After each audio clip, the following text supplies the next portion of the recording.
আমার বিশ্বাস বিগত কয়েকদিন যে ঘটনা কমিটিকে কেন্দ্র করে ঘটেছে, আজকে পর্যন্ত যে সমাবেশ গাজীপুর জেলা বিএনপির আহ্বায়ক কমিটি বা কালিয়াকৈর উপজেলার নেতৃবৃন্দ যারাই জড়িত আছেন আহ্বায়ক কমিটি, নিশ্চয়ই তারা উপলব্ধি করতে পারছেন, উপলব্ধি করতে পারবেন।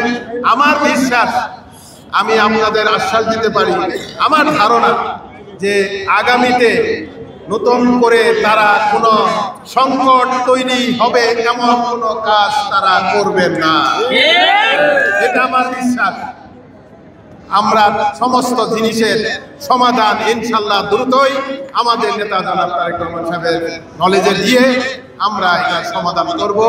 আমি আর কথা না বাড়িয়ে আমরা আজকে এখানে আপনারা দলের স্বার্থ রক্ষার জন্য, সংগঠনের স্বার্থ রক্ষার জন্য, সংগঠনে যাতে কোনো বিশৃঙ্খলা তৈরি না হয়, সংগঠনের ভাবমূর্তি যাতে নষ্ট না হয়, সেই কারণে যেভাবে আজকে আপনারা সবাই ঐক্যবদ্ধ হয়েছেন, আমরা যেভাবে ঐক্যবদ্ধ হয়েছি, এই ঐক্য যেন অটুট থাকে।